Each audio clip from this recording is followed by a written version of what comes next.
Hello, everybody. Hello, hello. Let's see who's here. Lemon Croissant. Hello, hello, Louie Mila. Actually, wait. Yeah. Hello, hello, ASD. Blah blah blah. Hello, everybody. Welcome to my medical education stream. Good evening. Hello, hello. So, this month's medical education stream is about the stomach and, all the common diseases about it. Remember to take notes for the quiz. quiz ulit. Actually, you know what? I was planning to have this done in VR because I have an app program in VR where I can actually show the parts of the stomach, but then I got home, late. I didn't have time to prepare for that because, I'm from the hospital. I just came from work. Supalit! Hello! Hello, hello. Hello, welcome, everybody. Garlic bread. Ba, may garlic bread na dito. There's a garlic bread here. The doctor's in, yeah. Alright, before we start, stomach is pretty, actually, diseases of the stomach is pretty common among people. You know, a lot of people, like on Twitter, I would see people complaining. Even other VTubers, like, complaining about stomach ache. Like their stomach hurts. They just wake up and their stomach hurts. They just drank coffee and their stomach hurts, you know? It's pretty common. So I think this topic is gonna be helpful or very informative for people who get stomach aches a lot. I think some people consulted me for pain in the abdomen, also for stomach aches. Yeah. VR. Yeah, I was thinking of because I have this program on VR that I could use. It's just that I didn't have time to really set it up. I don't have time. I really will have to get to that. And then maybe when I do like those scuffed or free talk medical education streams, I could like use that, test it out on that. And then just teach about some random part of the human body or something. Hello, I'm new here. Hello, new person. James Gascon, hello. Yeah. You're new here, right? So, yeah, I don't usually stream on YouTube, by the way, James. I stream on Twitch, so if you want to see more of me, go to my Twitch channel. I only do medical education streams here on YouTube, like, very, once a month. Like, if there's a set topic for medical education stream, I do it once a month here on YouTube. But I also have, like, free talk medical education, which is done in Twitch. Good evening. Hello, Fat Master. New here. Oh, hey, look, we got some new people here. Hello, new people. Daniel Briones. Welcome, new people. Welcome to my channel. I'm Dr. Shiori. I'm Shiori-pon. I am a doctor VTuber. Actually, a surgeon VTuber. I have two models. I use this model. The model you see right here with the big booba is my doctor model, which I use for chill, just chatting streams or educational streams. I have another model which is more casual and cuter looking, which I use for gaming. Yeah, and I stream on Twitch. Yeah. I am more of a Twitch streamer, but I do medical educations with set topics here on YouTube, so I don't have to transfer, just like upload it straight here to YouTube. And besides, they're educational, so some people might want to go back to, you know? Ma'am, may quiz po ma. Yeah, I'll give you guys a quiz. Since you guys keep asking me kung may quiz, bibigyan ko kayo ng quiz. Yeah, but to the new people, if you want to see more of me, I am more active on Twitch. I stream a variety of games. Like, recently I started Metroid Dread because I just got that. And today I received my Pokemon Legends Arceus, so I'm definitely gonna be streaming that. Looks like I'll be streaming more Switch games this time. Yeah. Alright. So let's start, guys. We can I think we can start. We've been on intro for like what, 10 minutes? So wait, let me set this. I need my pen tab. Oh wait. I did not set my pen tab. Wait, hold on. I need to set that up. My pen tab. Okay, there we go. It's set. It is set. My pen tab has been set, so yeah, see that? Alright, guys. We're gonna talk about the stomach. Okay? Wait, what? Alright, let's start with the anatomy of the stomach. Where is the stomach located? So I just got this picture off Google. The stomach is located here at the center, or what we call the epigastric region, which is on the upper abdomen. So this is the chest. You see this little curve here that represents your last rib, or your ribs. So the epigastric region is in between these, here, these two. See these two ribs? Rows of ribs. Yeah. Epigastric region, and that's where your stomach is. Okay? That is where your stomach is, and it curves upward. It can go to the left side here. Okay, on the left hypochondriac region, but majority of your stomach is in the epigastric region, which is up here, the upper abdomen. Okay? That is the location of your stomach. We have other parts. Actually, in a clinical setting, when we talk about our abdominal physical examination, we don't really divide it into 9. We divide the abdomen into 4 parts. So you just put a cross from epigastric region down here, and then here. And then we just say this one is the right upper quadrant. This is the left upper quadrant, and this is the right lower quadrant, and this is the left lower quadrant. Okay? Yeah. So your stomach is epigastric. Your appendix is on the right lower quadrant over here. So in this area. Right lower quadrant ang tawag dyan. So, wait, hold on. Let me, laser pointer. Ha! I got a laser pointer now. Wait, why is there 2? Why is there 2 laser pointers? What?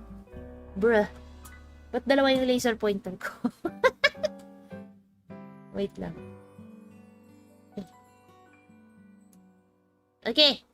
Next, we have, this is the actual anatomy of the stomach. Let's go to a laser pointer. Okay, there we go. So, the stomach. Ba't dalawa yung laser? Do you guys see this? There's like 2 laser pointers on the screen. What the heck? Do you guys see this? Do you guys see 2 laser pointers or only 1? Or is it just me? Why am I seeing 2? Anyway, over here. Over here is, I think it's only 1 laser point. On my screen, it's 2 for some odd reason. Anyway, this over here is the esophagus. Okay. Which connects to your stomach. Yeah. Hold on. Wait. Hold on. I need to do something. Wait. Okay. There we go.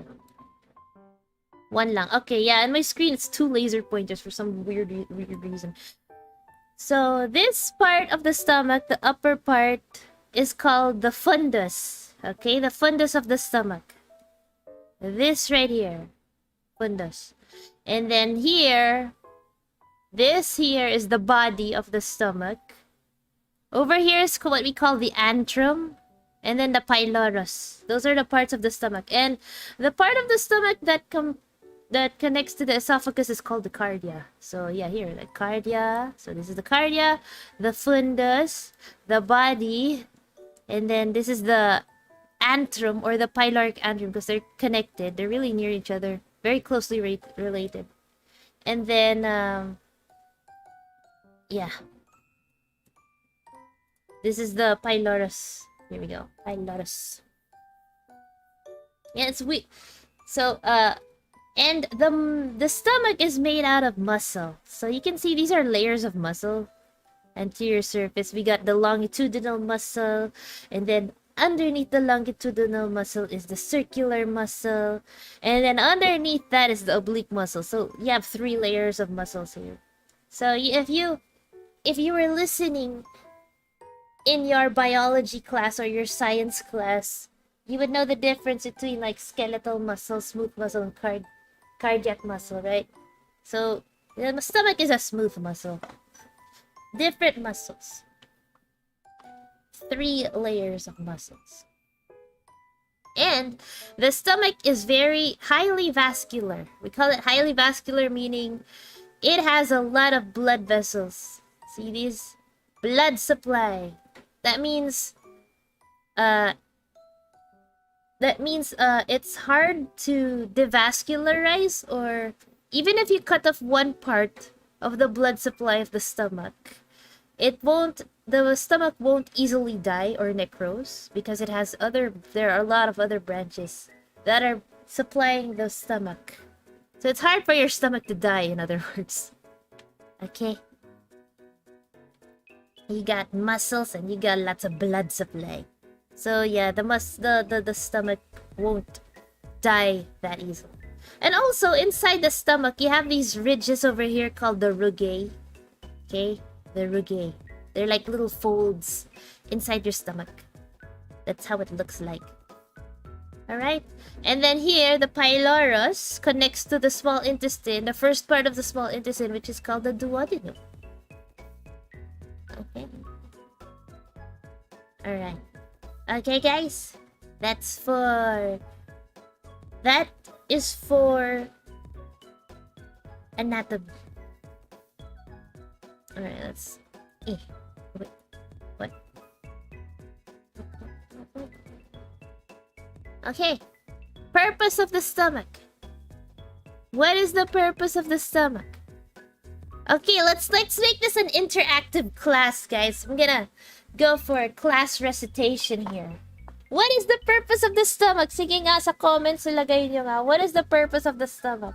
We're gonna have some class recitation right now. Yeah.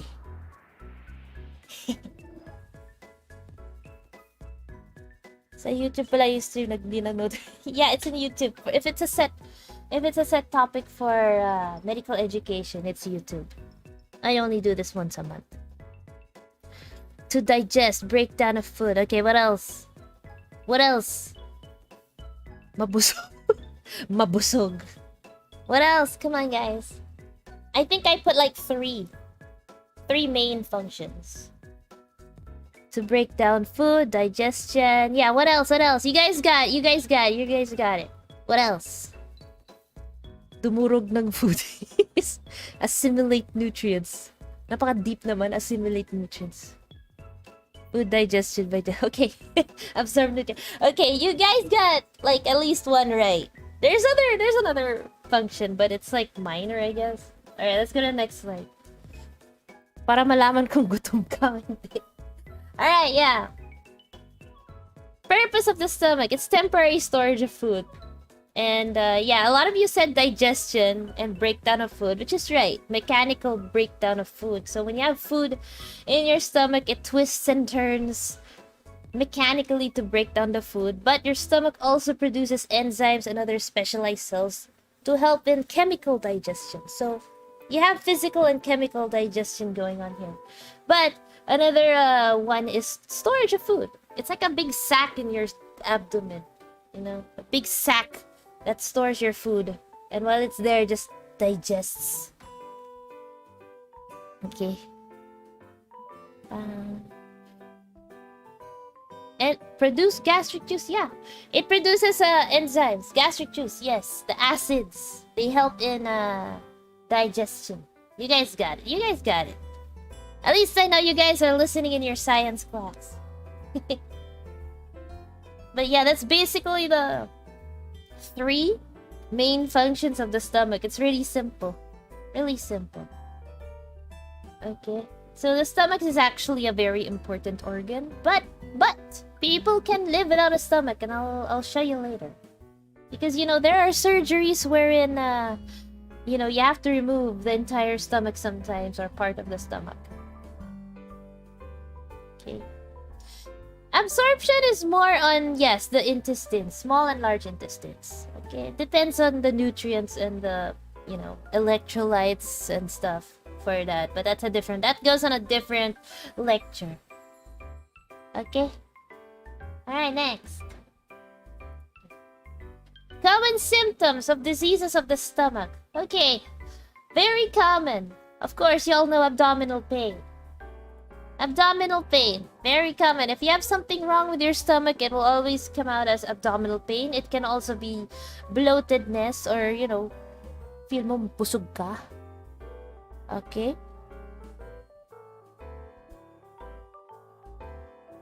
Yung acid po ba, yung maasin kapag? Yes, actually. And also vomiting. So if you have, for example, problems in the stomach, when you vomit, sometimes it has a sour taste. Sour, Yeah, saw, parang nangangasim. I hear a lot of patients go like, masakit yung tiyan ko, parang nangangasim. Yeah, there's a problem in your stomach. Most likely. Don't mind the fake PNG, goddammit. I can't get this photo because I have to pay. Bruh. Okay. But yeah, basically yes, like sour vomiting or even heartburn.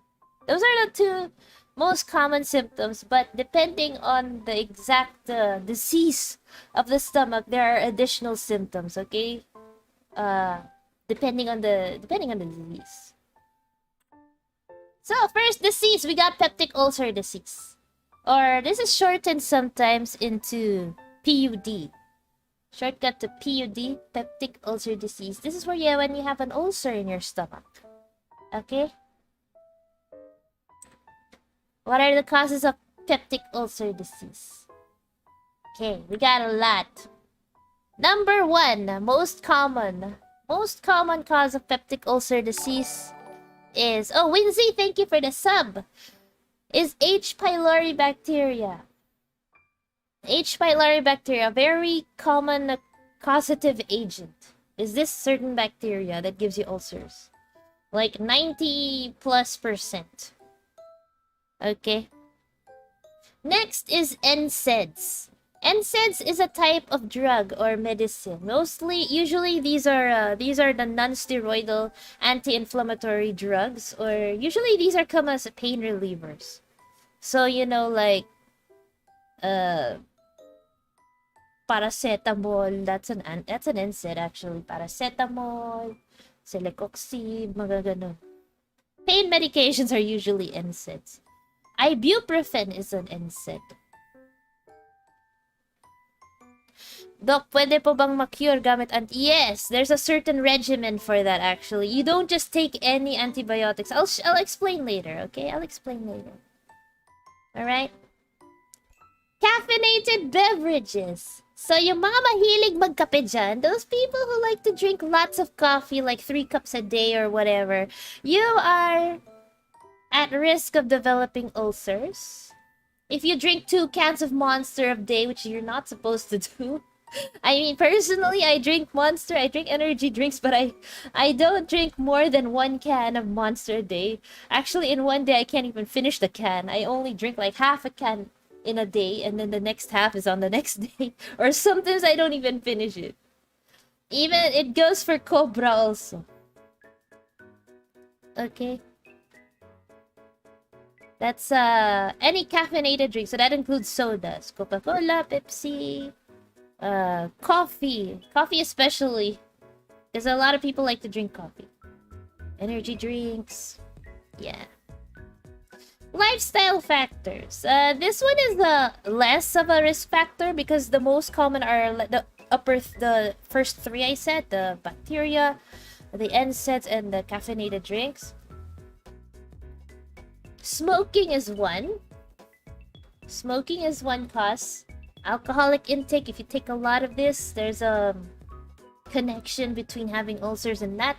And also stress. There is such a thing as stress-induced ulcers. So if you're really, really stressed, even though you don't take these pain relievers, you don't take caffeinated drinks, you don't smoke, and you're just stressed out, you just have this stomach pain, yeah, it might be that. Okay.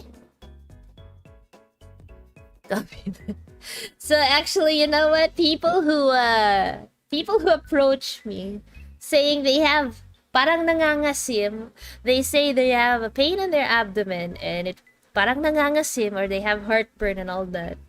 The first thing I ask them is, do you drink coffee a lot? Do you drink coffee a lot? That's the first thing I ask.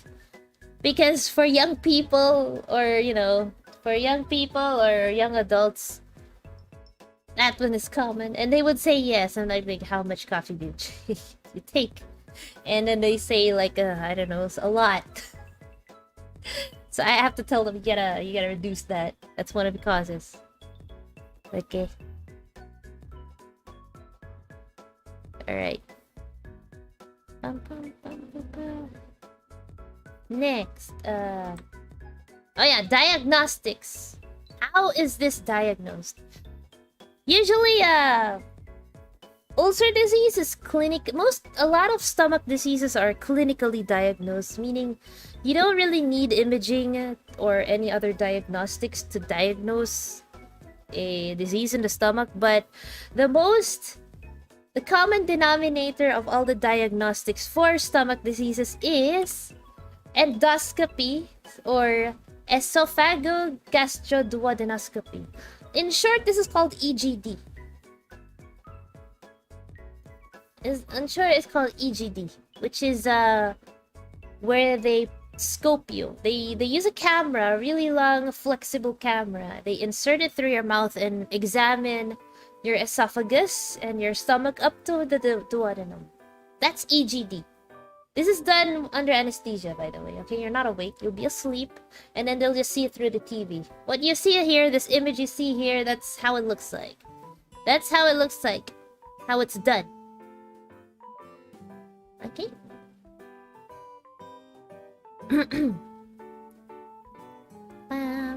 Stomach snake cam. Okay, let me go through the comments here. The chat.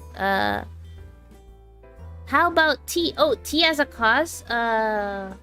Yes, tea. If it has caffeine. Yes, caffeinated drinks. Dok, totoo ba na masama matulog pagkatapos kumain? I will explain that later. There's something later on related to that. It's not bad per se, but I'll explain later. Okay, barium swallow. No. Barium swallow is different. Barium swallow is different, okay? You don't really need a barium swallow to diagnose stomach diseases like this. At least these stomach diseases that are common, you don't need barium swallow. Okay. Right, next. Treatment. Okay, treatment. 1. Treatment. Avoid the offending agent or the factor, which is if you drink a lot of coffee, you gotta reduce that. Or at least don't drink it. Especially if you know you're diagnosed with ulcer, you really have to reduce your coffee intake or your caffeine intake. If you are a smoker, you have to stop smoking. If you drink a lot of alcohol, you gotta reduce that. If you take a lot of pain relievers, as if they were vitamins, you gotta stop doing that. You gotta stop doing that. You have to reduce the intake of your pain relievers. And then if the since the most likely causative agent of ulcer is H. pylori, you take antibiotics for that. There is a specific regimen for H. pylori bacteria. Oh, by the way, H. pylori is Helicobacter pylori, okay? For those who want to know the entire scientific name of the bacteria, it's called Helicobacter pylori, okay? Helicopter pylori. Helicobacter. And the antibiotic for this, it's called a triple drug therapy. They call it triple drug therapy because you take 2 antibiotics and you take omeprazole. Alright, acid suppression medications, omeprazole.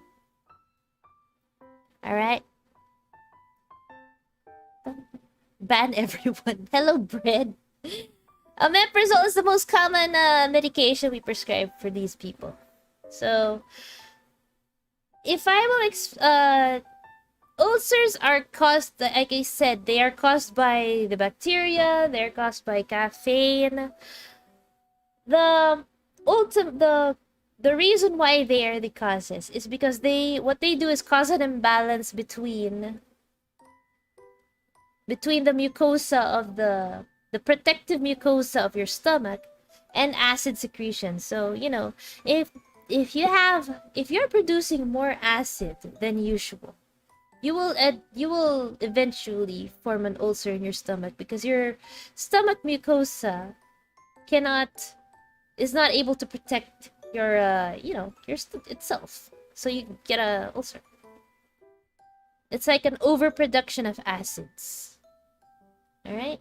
That's basically the physiology of it. There's an imbalance between the the production of acids and the antacids of the stomach. Omeprazole is a proton pump inhibitor drug. It helps against it prevents it suppresses acid production in the stomach. Okay. Right, next.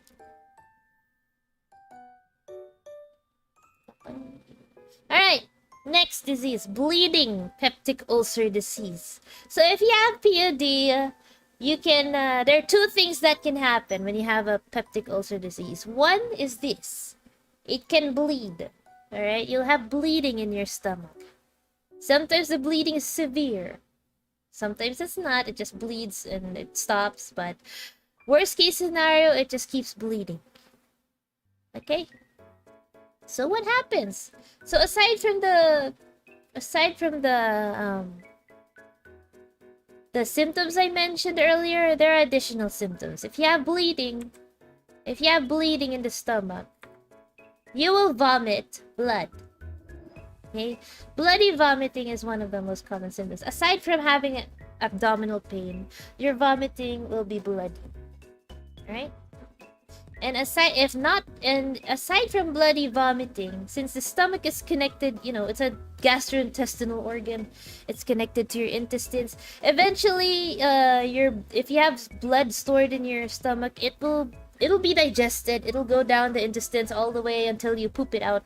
When you poop it out, your poop will be black.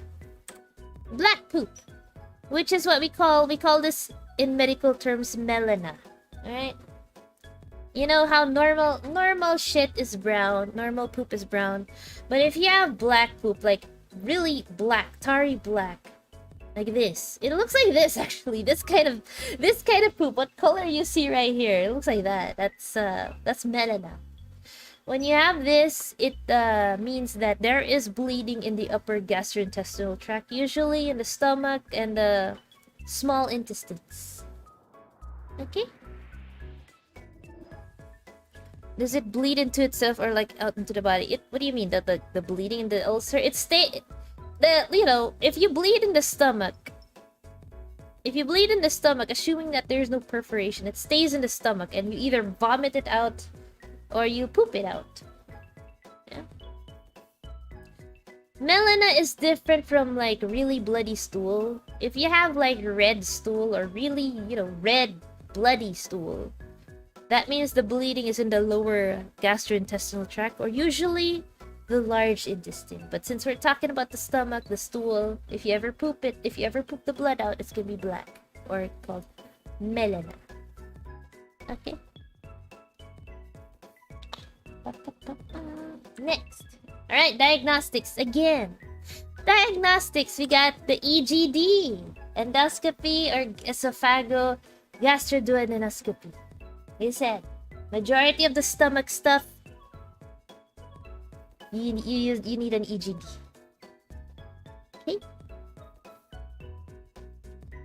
Reximir, red plus brown equals black. No, it's not. Okay, it's not that the blood is mixed. The redness of the blood is mixed with brown. It's more like if the blood came from the stomach. Jacob, thank you for subscribing. If the blood came from the stomach, and if it's fresh, if you vomit it out, it will be red because it's fresh. But if the blood is digested, thank you for subbing, Rexy. If the blood is digested, it takes a while before you poop it out. So what happens when you leave blood on its own? It's not red anymore. It turns dark. It becomes old. So that's why it becomes black. Lash, thank you for the sub. Okay. Alright.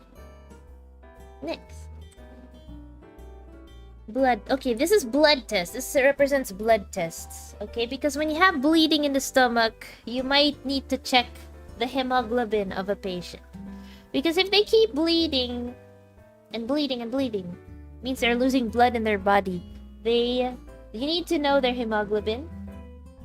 That's why blood tests are required. Treatment. Alright.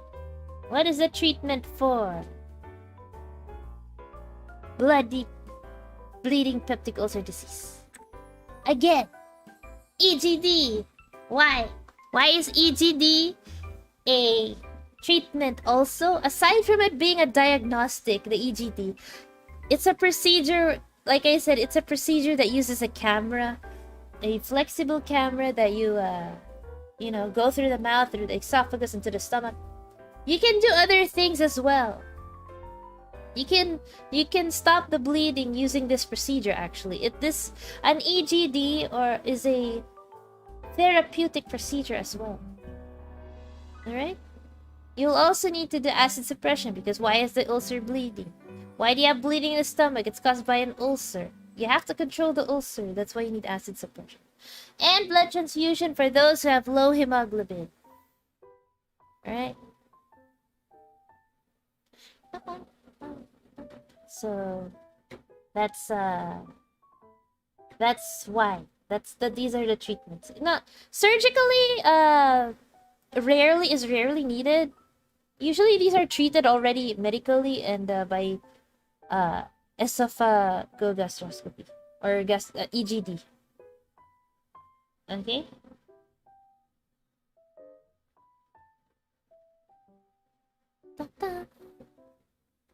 So bleeding less, blood less hemoglobin. Yes. The normal hemoglobin level for a person is 120 or 120 and above. So I've seen patients who have been bleeding and their hemoglobin becomes 50, and that's critical. Actually, that's very critical. Okay.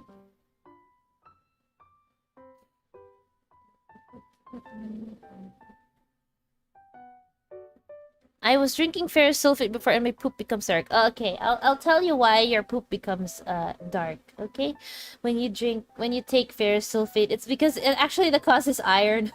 The iron. There is some iron that you don't absorb. There's iron that you don't absorb. It goes out into the poop. That's why your poop turns black. It's actually the iron, unabsorbed iron. It's a side effect. But it's harmless. It's harmless, okay? So if you are taking ferrous sulfate and your poop is black, it's not the alarming kind of poop, because you're taking ferrous sulfate. Most likely that's the cause. Now, if your stool is black and you are not taking ferrous sulfate, then you would start thinking, wow, why is my poop black? That's why sometimes when we have patients like this, we have to ask them what medications they're taking. What? Just so we know why, because the meds might be the cause,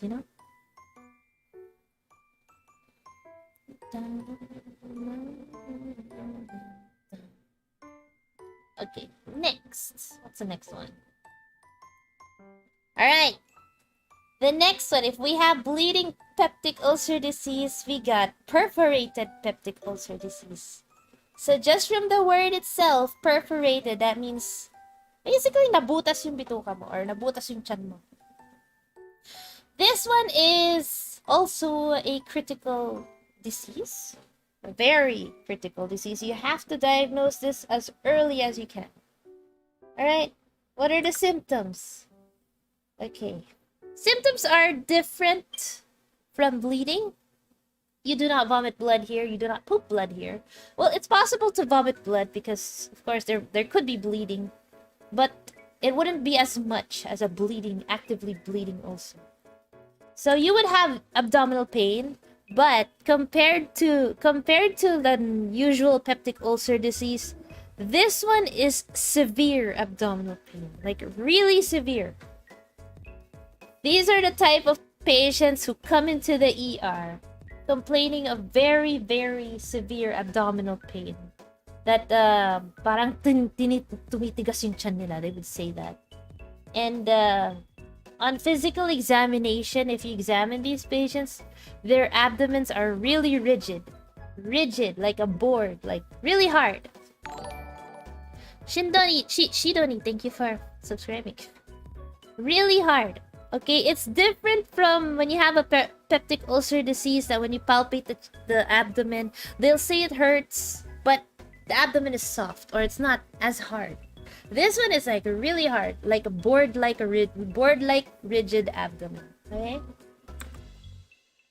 and yeah, it's basically some of them would vomit also, but board-like abdomen, and they would also sometimes they would have fever, you know, and fast heart rate. Diagnostics. Okay, for diagnostics, this one you do not do EGD for this.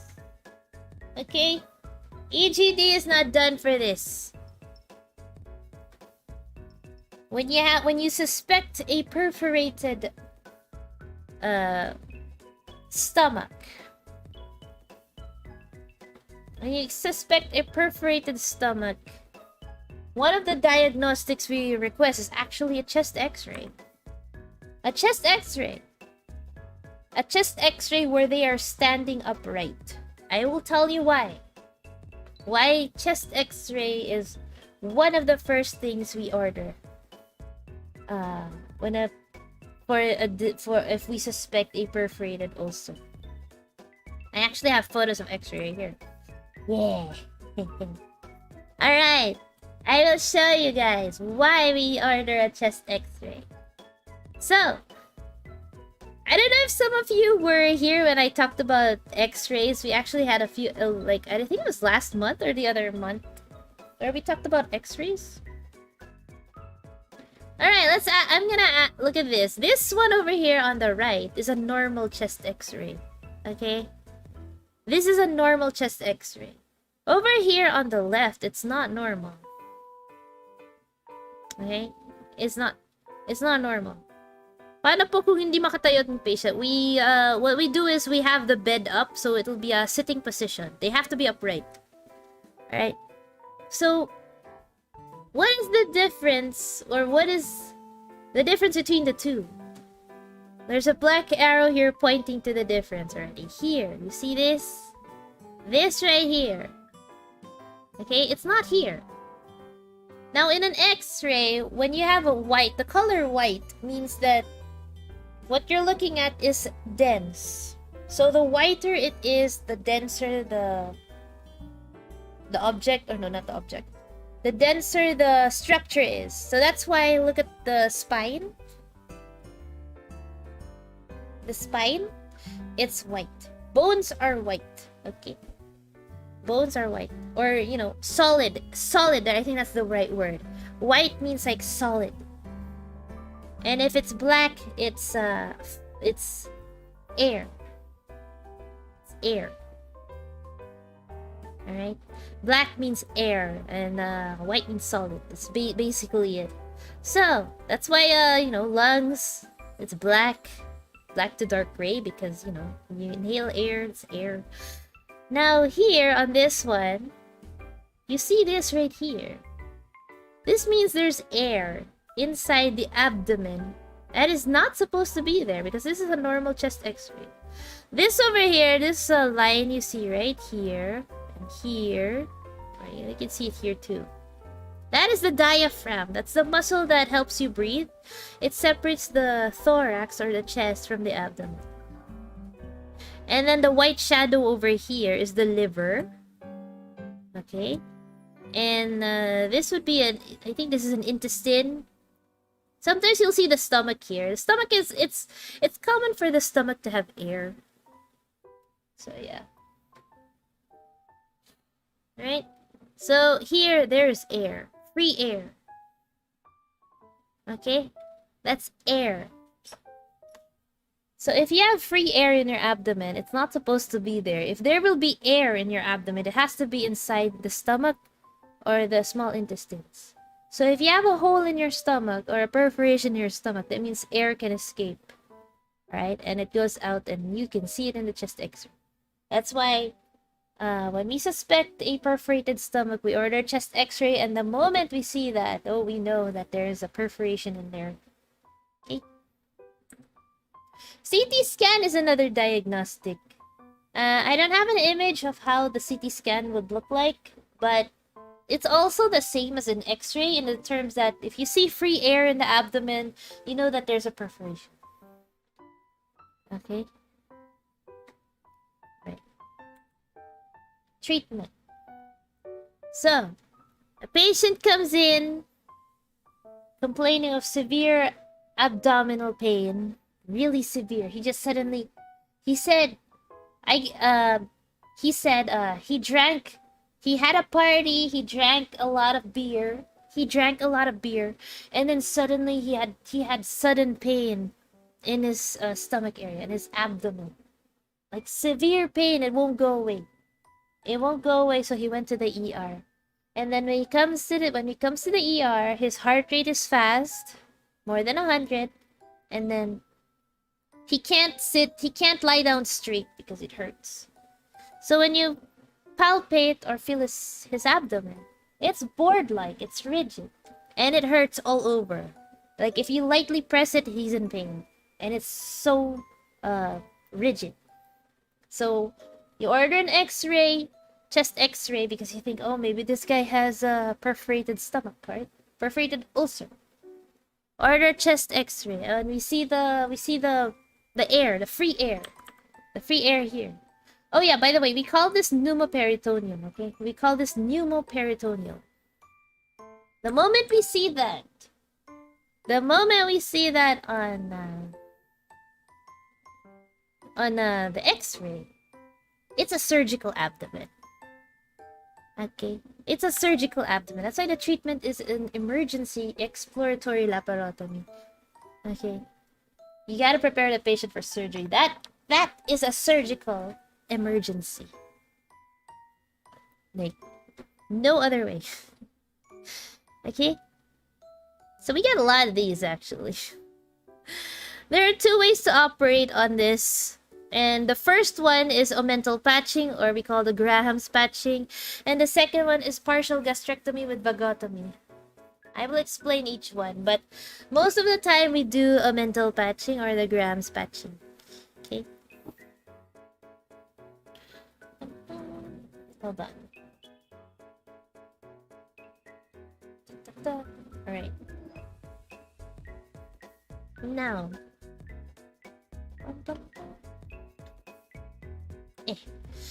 Graham's patching. Okay, let me explain how omental patching or Graham's patching works.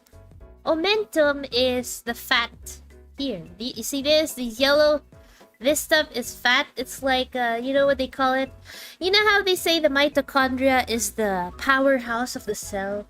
For the omentum, they say this is the policeman of the abdomen.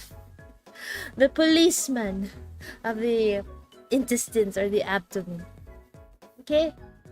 It's like a skirt of fat. It looks like a skirt or a dress of fat. So it covers the large intestines and the small intestines, and it's attached to the stomach. This curve right here is called the greater curvature of the stomach, so it's attached to there. Now this black circle, let's pretend this black circle here is the perforation. Okay. Let's pretend this black hole here is a perforation. So what you do in an omental patching or a Graham's patching is that you get a piece of omentum here, like a little pedicle of omentum, and you place it on top of the perforation. Okay, thank you for subscribing, HK45. Okay, you place it on top of the perforation, and when you do that, you suture it. Okay, put it there. You put it there, and then you suture it, so it looks like this. Excuse my poor editing, but I have a photo. Wait, I have a better photo. Hold on. Here we go. Okay. So, there are two methods of Graham patching. They have like the original, the OG Graham's patching, and they have the modified Graham's patching.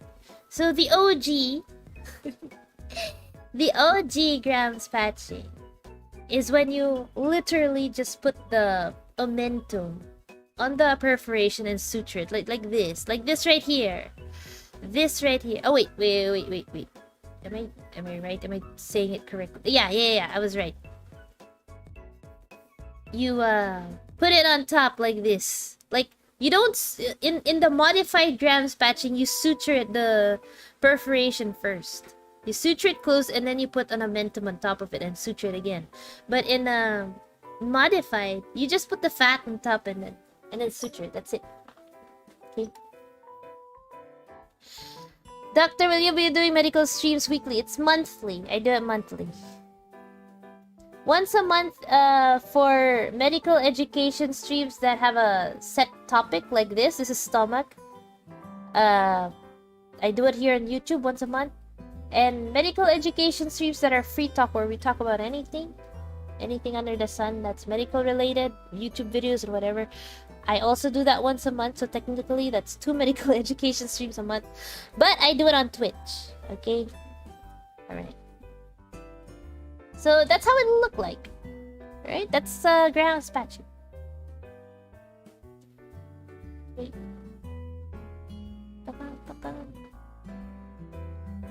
Yeah, I do it once a month, number 4. I'm more of I stream on Twitch most of the time, so if you want to watch more of me, I play a variety of games. I stream on Twitch. And then these kinds of streams I do once a month on YouTube. So that the only reason I do it on YouTube is because it gets saved right away. And I don't have to transfer it. Alright. Next. Partial gastrectomy with vagotomy. Gastrectomy means removal of the stomach, but when you say partial gastrectomy, it means only part of the stomach is removed. Vagotomy is a procedure wherein you ligate the nerves of the stomach, and I'll show you and I'll tell you why. Okay, so for a partial gastrectomy, for example, it says tumor. Okay, instead of a tumor, let's say that's a hole or a perforation.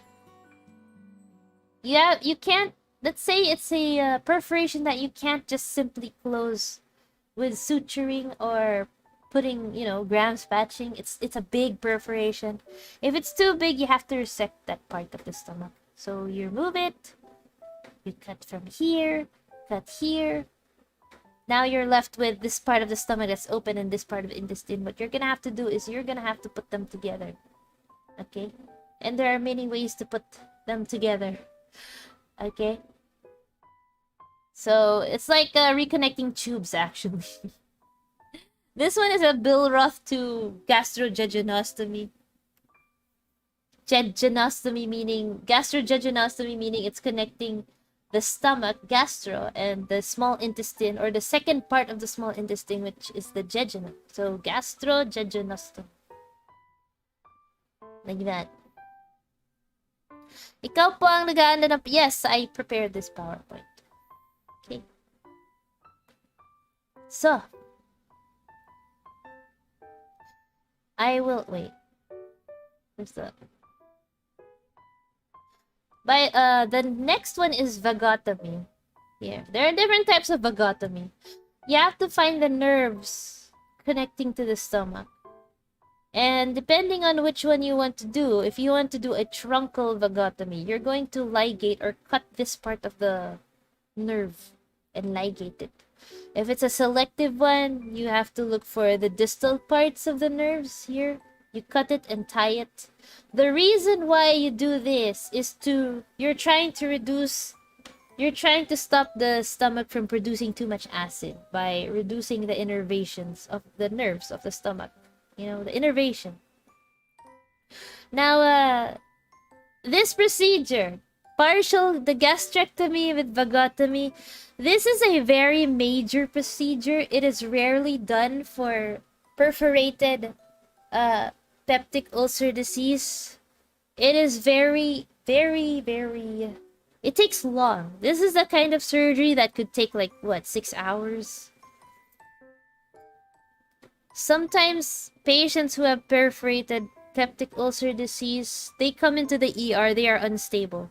they have high heart rate, they are in pain, they have fever, they will not be able to tolerate this kind of procedure. So that's why this is rarely done. The only time this is done is if the patient is a known case of perforated ulcer, has been treated before, and wants to have a definitive procedure done. Like, he doesn't want to take omeprazole anymore. Okay, he doesn't want to take omeprazole. He doesn't want to be in a lifetime of meds. He wants to be not taking anything. Well, of course, the catch is you're gonna have to go through a procedure like this. You're gonna lose part of your stomach and you're gonna go through this. But this is not usually done anymore because people are okay with just taking omeprazole for a lifetime. Because it's just easy. You just take it once a day. 30 minutes before breakfast. Every day. It's very easy to take. It's just pricey sometimes. I think it's pricey. Okay.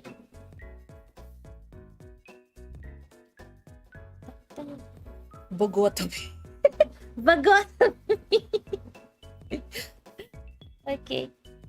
So yeah, this is not usually done anymore because after you do the grams patching, what you do is you have to treat the peptic ulcer disease. You can give them the antibiotics for the H. pylori bacteria, and you start them on omeprazole. And you tell them avoid caffeinated drinks, avoid taking NSAIDs, all that. You have to treat the root of the disease, which is peptic ulcer disease. Okay? The bleeding and the perforation are just complications of it. All right. GERD. Gastroesophageal reflux disease, or GERD. A lot of people have asked me about this. What is GERD? What is gastroesophageal reflux disease? Okay. Just from the name itself, there's a reflux. So you have a stomach with acids and shit here, and you suddenly regurgitate it. It goes back up through your esophagus and you vomit. Alright? This is common. This is very common. In a normal stomach, you have a good sphincter. So we call this the gastroesophageal sphincter. Here, it's supposed to close itself. There's a certain amount of pressure it has, so that it prevents reflux. But in patients who have GERD, the pressure or the pressure is lower. So what happens is they regurgitate. Okay. Now, symptoms. Most common symptom of GERD. Heartburn. Okay. Heartburn is a very common symptom. So, your stomach hurts and you're regurgitating. The pain is felt on your chest. That's heartburn. Sometimes parang nangangasim. It's almost similar to peptic ulcer disease. But this one you have heartburn. Okay.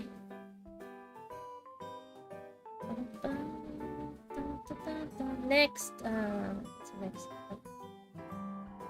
abdominal pain again. That hurts like hell. I've had acid come. It's called that's heartburn. That's painful because it's acid going up your esophagus. That hurts actually. Vomiting or regurgitation. Okay. Sometimes there's bloating, abdominal bloating. Diagnostics. Okay. Diagnostics. So again, EGD. Always EGD. EGD is like the number one when it comes to stomach lesions or stomach diseases, except for perforated. If it's perforated, it's like, I don't know, rectang OR na yan. Hangin lang yan. Okay, next. There's such a thing as 24-hour esophageal pH monitoring, but to be honest, I have not seen this in person. This checks the pH levels of your esophagus or your stomach, or the esophagus actually. So if it's high, that means it's acidic. That means you are having reflux. Okay. Or because there's acids in your stomach and it goes back and you regurgitate the acids. So I have not seen this, to be honest. I have not seen this. Okay.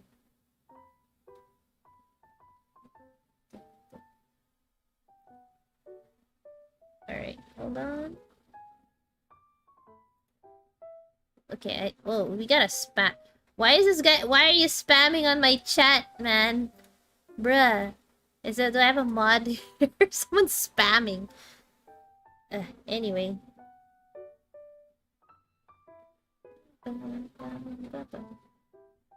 Alright, anyway. Wait, hold on. We have a spammer on my chat. Wait, let me time you out, man. Time out.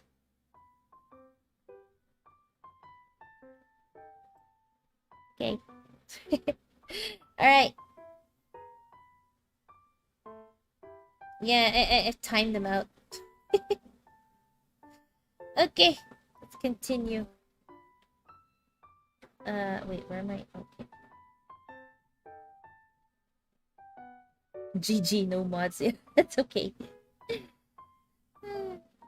Alright, next. Treatment for gastroesophageal disease or gastroesophageal reflux disease. GERD. Okay. So, the treatment for this is actually conservative. You can do lifestyle modification. Okay? Smoking. If you smoke, you have to reduce or stop smoking. Weight reduction. If you're overweight, you might need to go on a diet. Avoid eating large meals and certain food. This certain food is usually spicy foods. And yeah, avoid eating large meals at a time. If you're gonna eat in small portions. Okay. And avoid lying down within 3 hours of eating. Someone asked a while ago if it was bad to sleep right after eating. If you have GERD and you eat something, let's say you ate dinner a while ago, you have to wait at least 3 hours before you lie down. Don't lie down right after eating, because if you have GERD, you're going to end up regurgitating. You're going to start vomiting, having symptoms of GERD. Okay? So that's actually the reason why. If you say, is it bad to sleep right after eating? It's not exactly bad, but if you have GERD, it'll just aggravate it. That's what it means. Okay? You wait at least 3 hours before you lie down. So why 3 hours? You want your stomach, whatever's in your stomach, to go down your intestine. At least majority of the contents of your stomach to go down. Okay? That's what it is. No, watch her Tuli stream. Oh my god, my Tuli stream. Yeah, a lot of people like the Tuli stream. The circumcision stream. Okay.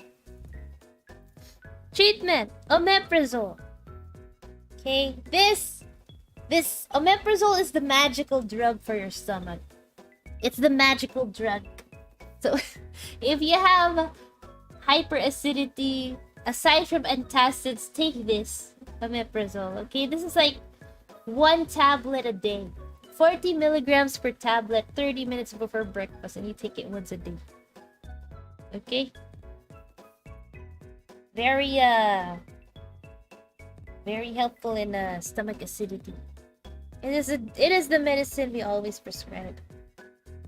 Matulog ng nakaupo. Okay.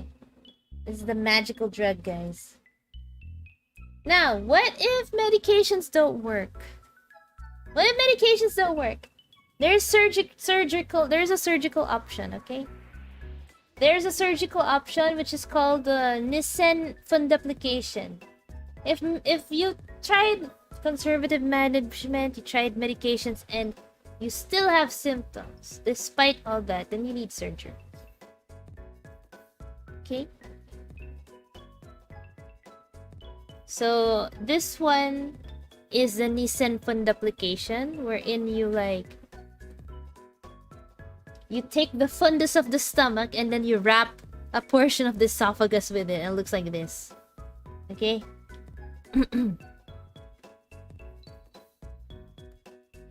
How long does the ingested food stay in the stomach before it gets into the intestine? It takes around 2 to 4 hours. That's why I said you have to if you're gonna lie down, 3 hours after. Okay? It takes 2 to 4 hours for food to go from your stomach into your small intestine, and it takes a few days to go from the small intestine into your colon until it's out of your anus. Okay?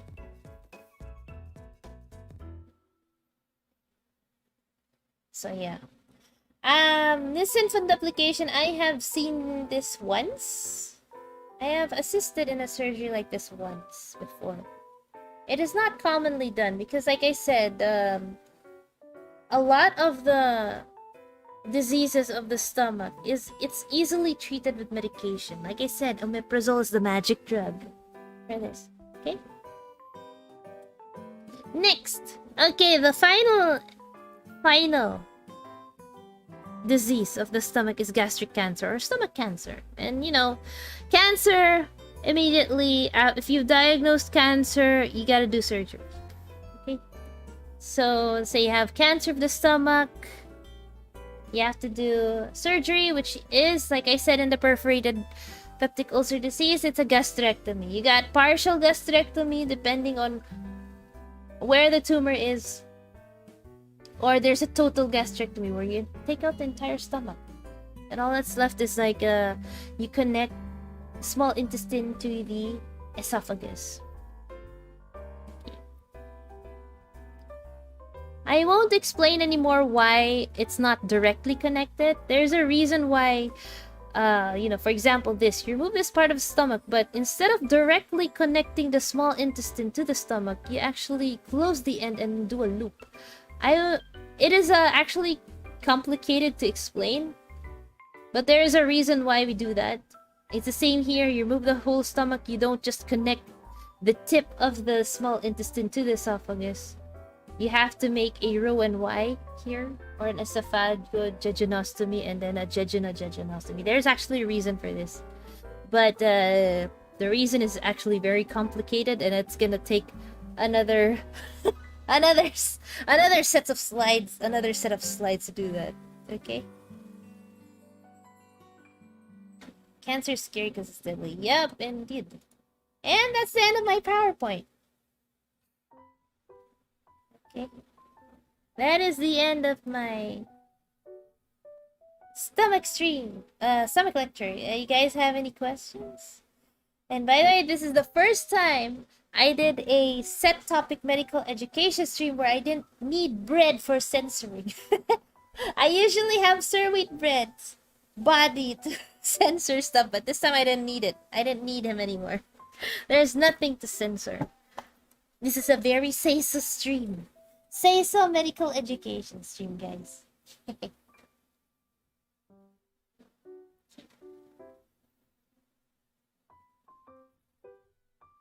So, you guys have any questions?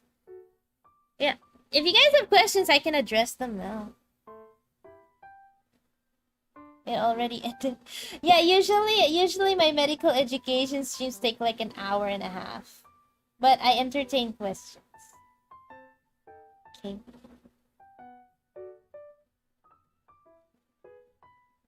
Very says. Yeah. Pag say so, walang course. Well, anyway, for those who are new here, I think we have like new viewers here. For those who are new here, if you want to catch me more often, I stream on Twitch frequently. Uh, my medical education streams are divided into two per month. So one is a medical education stream that has a set topic. So today was stomach. For January, it's stomach. And then my second medical education stream for the month is a free talk medical education stream, which I do on Twitch. Majority of my streams are on Twitch. I play a variety of video games also, aside from doing medical education streams. So yeah. Alright, let's address the questions. Let's see. How do you take care of the stomach? How do you take care of the stomach? The same way you take care of yourself. Don't smoke, don't drink alcohol, don't drink too much caffeine. Especially don't drink too much caffeine. Don't take too many don't take pain medications as if they're vitamins, okay? Eat healthy. Eat healthily also. Don't eat things that you're not supposed to eat. How long do those stomach surgery often last? Okay, if it's a gastrectomy or a resection of the part of the stomach, it can take 6 hours, depending on how much of the stomach you have to do and how much connections you have to make. It really depends, but it definitely does not take... It definitely takes longer than 3 hours, okay? But if it's like gram patching, like what I showed you, the one where for the perforated peptic ulcer, that would take around 2 hours, because aside from finding the perforation, you also have to wash the abdomen with saline solution, because of course there would be spillage of food all over. Okay, doctor, I will make sure to watch and study your previous... Okay, sure. Thank you, number 4. I have quite a lot there. Doc, if sumasakit na bandang puso mo, GERD ba yun or broken-hearted ka lang? Ask... Bruh! Bruh! kung may kung may nag-heart, kung may cause yung pag if you have been rejected and you have pain in your chest, that's most likely heartbreak, okay? Or if you got a breakup. May alam ka ba, Doc, na magpapabilis ng pagbaba ng kanin? Magpapabilis ng pagbaba ng kinain? No. Let it go naturally, man. Don't rush that. How do people with total gastrectomy digest food? Yeah, it's going to be tricky that way, Pierce. Instead, what happens is the food goes straight to the intestine, so it won't be as digested as like a person with a stomach is. That's why sometimes when people who have a shorter gastrointestinal tract, when they defecate, it's a lot shorter than... I know, not shorter. Watery. They have, like, watery stools. So it's not as, digested. They have watery stools. Diarrhea. Okay. Oh, God. The chat's going brr. Let me see. Are there other questions?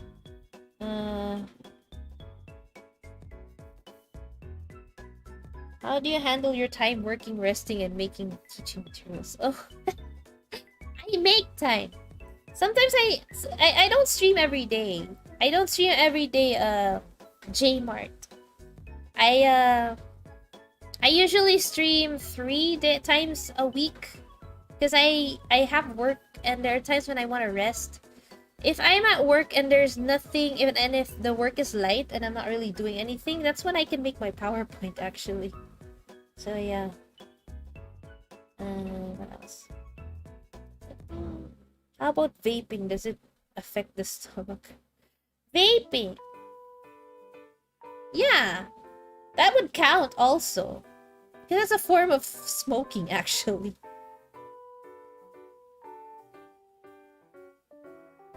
What's this? Does Gaviscon help when you have GERD? Gaviscon is what is the what is Gaviscon is it helps. It actually helps, Gaviscon, but you know, the best drug is still omeprazole, but that helps. It can help. Gaviscon is more like counteracting the acid, but the omeprazole doesn't counteract the acid. It's more of preventing the overproduction of it. You know? So there's like a difference there. What else? How big does the hole in the stomach need to be before it is removed? Like large? Usually the ones we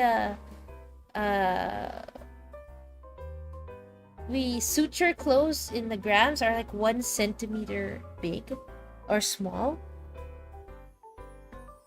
Probably if the ulcer is so large that you can't close it anymore, I would guess around 4 centimeters large. Or as long as it's like more than 50% of the diameter of the stomach, then you have to remove that. Okay.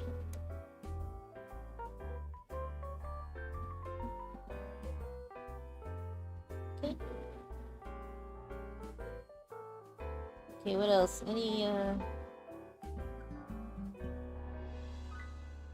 What are the other questions here? There's a lot of you asking stuff. Holy wait. Yeah.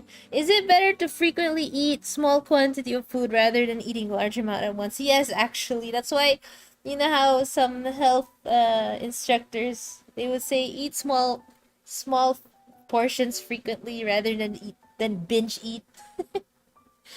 But of course, a lot of us tend to binge eat. It's just a way of it's part of it's a health thing, especially for diet. It's better to eat small quantity at a time, multiple times than eating large, because that's actually more on when you're losing weight or dieting, because that it's easier to quantify like your calorie intake when you take small quantities at a time. Okay.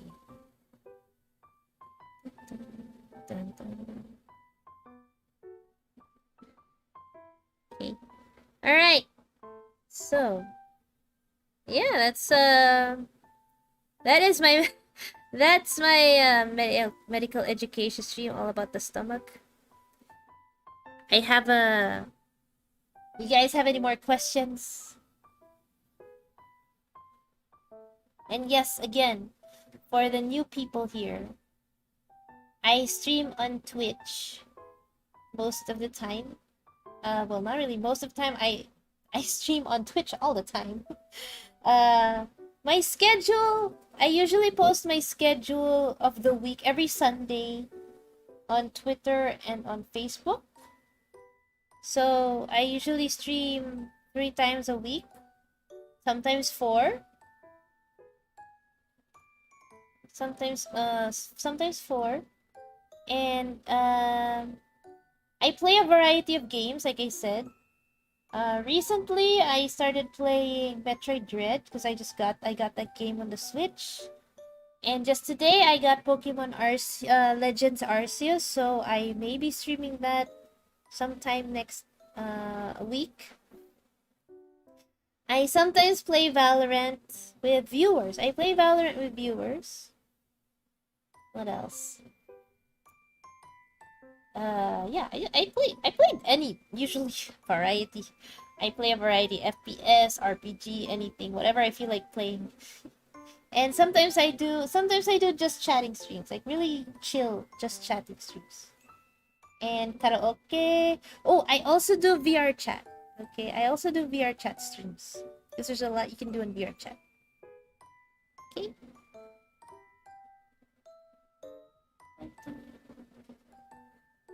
What side is better when sleeping in terms of your digestive? What side is better when you're sleeping? I never actually looked that up though. But if you have like a I don't think there's a preferred side when when you sleep for digestion.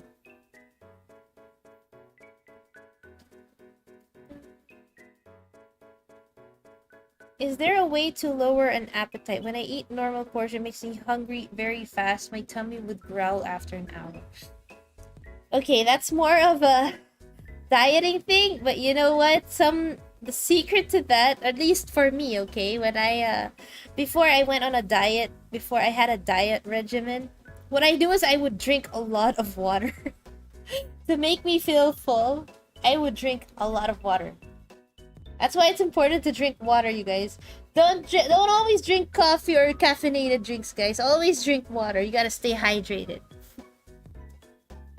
And yes, you have to know what your body wants, because sometimes you would have cravings. So you have to eat.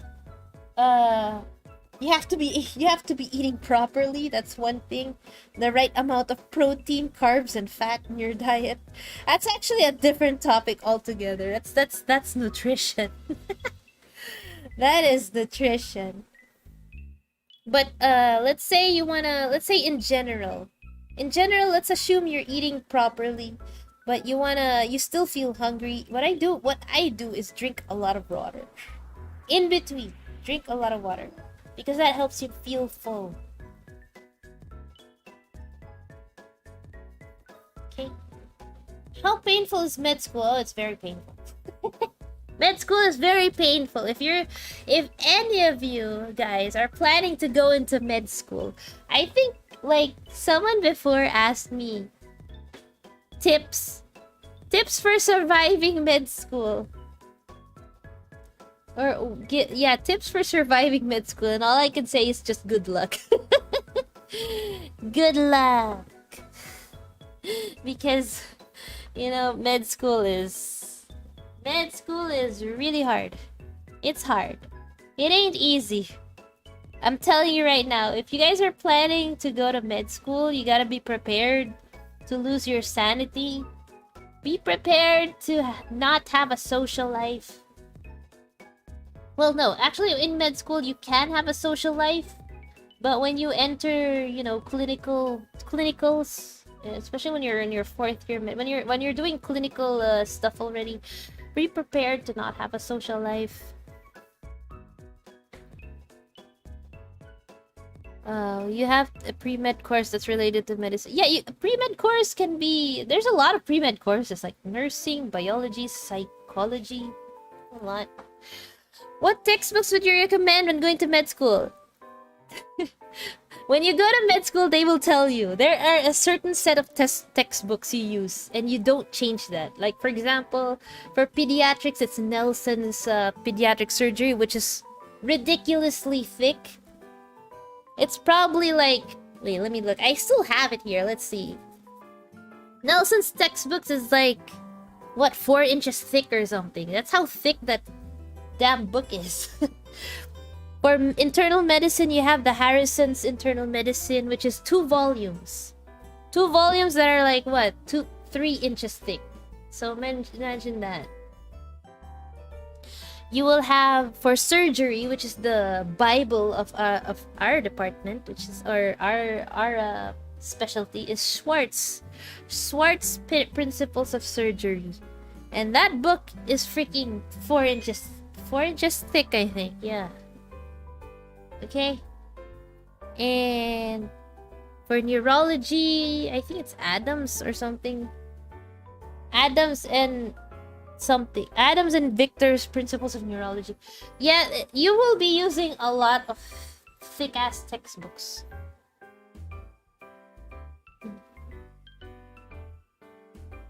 Tips of surviving med school and law school. Just don't. If chem is already painful, I can imagine how deadly med school. Yeah, med school is deadlier than chemistry. I hated biochemistry. I still hate biochemistry until now. Biochemistry is a pain. Med school is more pain. So yeah. You only need units for med school, not a specific undergrad. Wait, really? That one is new to me. I think you need like certain I don't know that, Minokalo. I actually don't know that. But maybe that's new. I don't know. I actually don't know that. I took a science degree before I entered med school.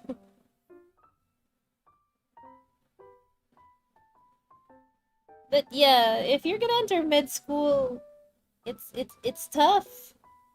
Especially here in the Philippines, it's very competitive, I guess. But I think in other countries, like in the US, it's even way more competitive.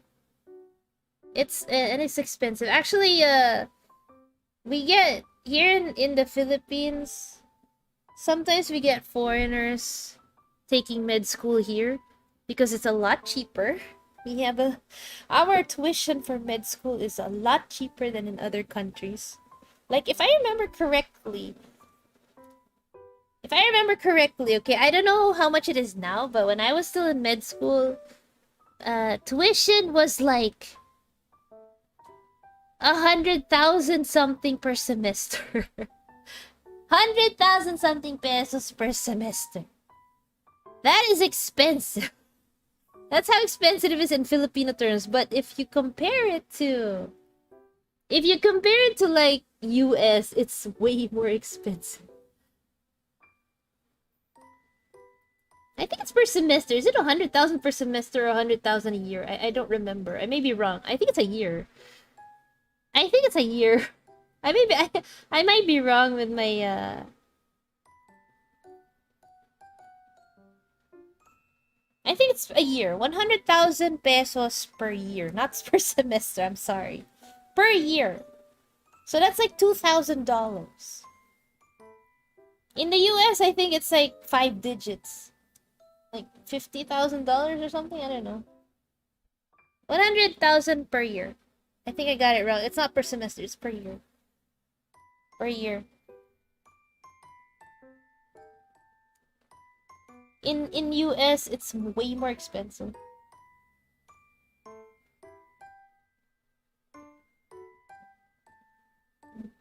Yeah, 10K. 10K ba? I remember someone telling me it was like $5,000 or something in the US. US. I don't know. We had like I remember having an American in our med school. It was so a white guy. It was so weird. Like you know how in med school, is if you take med school in an Asian country, sometimes they teach you, which is of course they teach you diseases or medical stuff that is related to Asians and then we had this white guy in med school who was born and raised in America. Okay, he came to the Philippines for medical education for med school, and there was this we had an exam, and I don't know if you guys are familiar. Do you guys know the Mongolian spot? You guys know that? Wait, hold on. I'm gonna wait. Do you guys know the Mongolian spot? I don't know if you guys are familiar with that.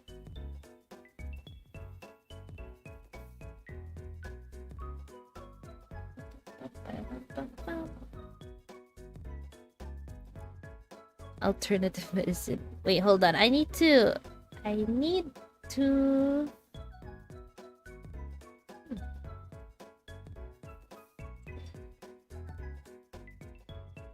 baby spots. Yeah, you guys know the Mongolian spot, right? It's like a bluish spot in the back of a newborn baby. It's common in Asians.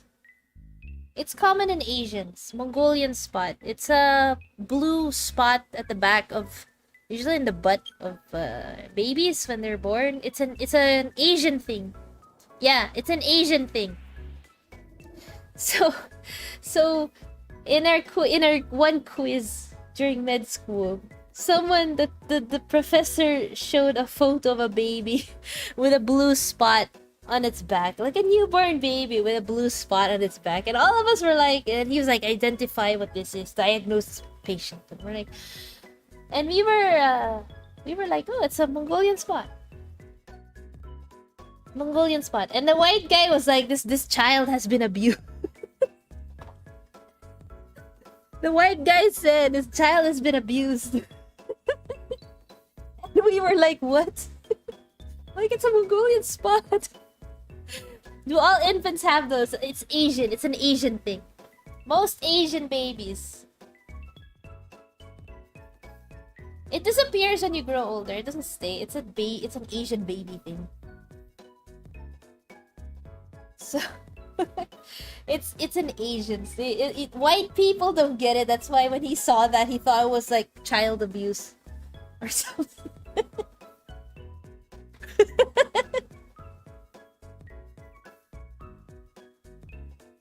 So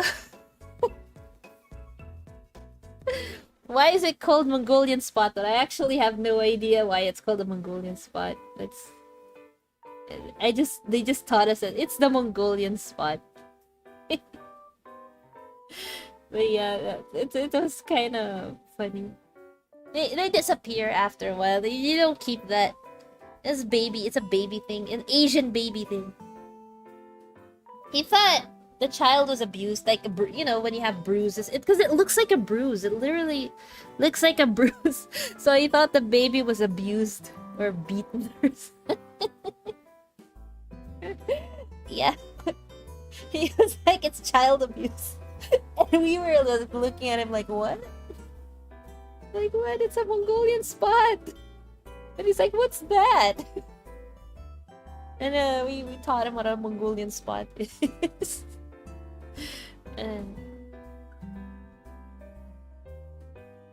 No, it doesn't stay when you grow older. It disappears. Should have just called it Asian spot. Yeah, I don't know why it was called a Mongolian spot actually, but they called it that. We were not taught why. I actually didn't bother to check why. But I'm guessing maybe they discovered it first in the Mongols.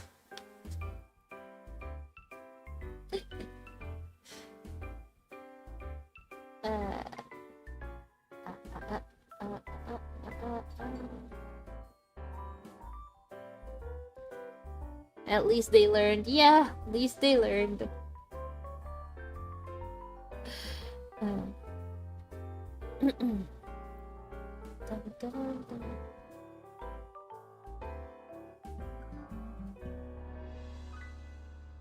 Can a non-Asian baby have it? Yes, but it's rarer. Like, it's majority of Asians will have it. Some African Americans can also have it. But Caucasians, it's actually Caucasians, there we go. Caucasians don't usually have it. It's very rare for a Caucasian to have it. Like, really, really rare. Okay.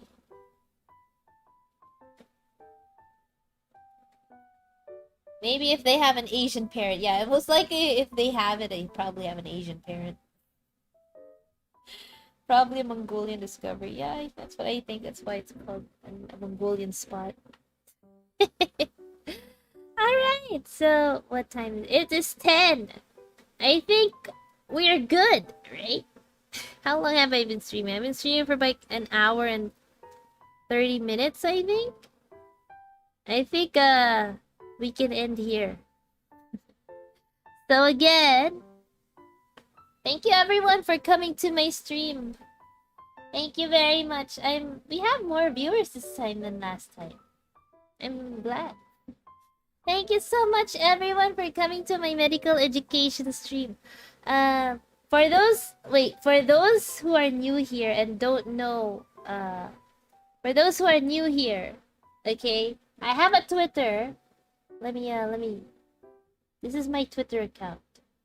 It's twitter.com/shioripod. Okay, this is my Twitter, so you can follow me on Twitter also. And I stream on Twitch, so you can also follow me on Twitch. Let me type it down. Twitch.tv/.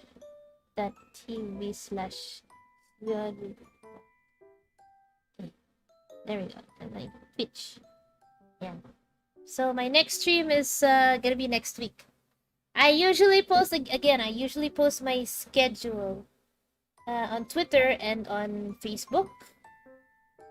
This weekend I don't have a scheduled stream. Tomorrow I'm gonna rest.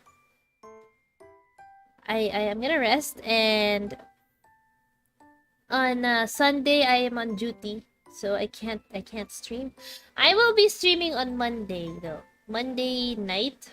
Most likely that will be a continuation of me and Sir Wheatbread's collab.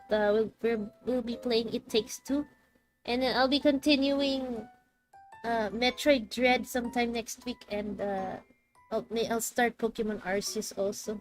We'll see. I'll be posting the schedule on Twitter and on Facebook. Okay. Hayashi, where will you usually stream? YouTube or Twitch? I stream on Twitch. Majority of my streams are Twitch. I stream on YouTube once a month for streams like this, for stuff like this. Medical education streams with a set topic. Okay, so I'm more of a Twitch streamer. So yeah, like I said, I play a variety of games. So yeah.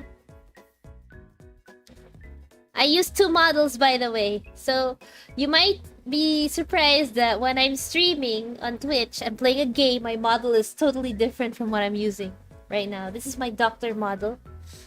I have another model which is more cuter looking and casual looking. That's my casual pawn model. That's my gamer model. My gamer form. Okay.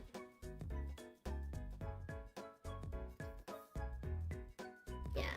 Thank you for the stream. Yep. Otsupon, everyone. Otsupon.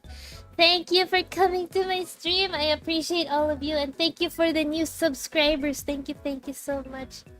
Good night, everybody. Good night. I'll see you guys next week, Monday. Okay. Bye-bye.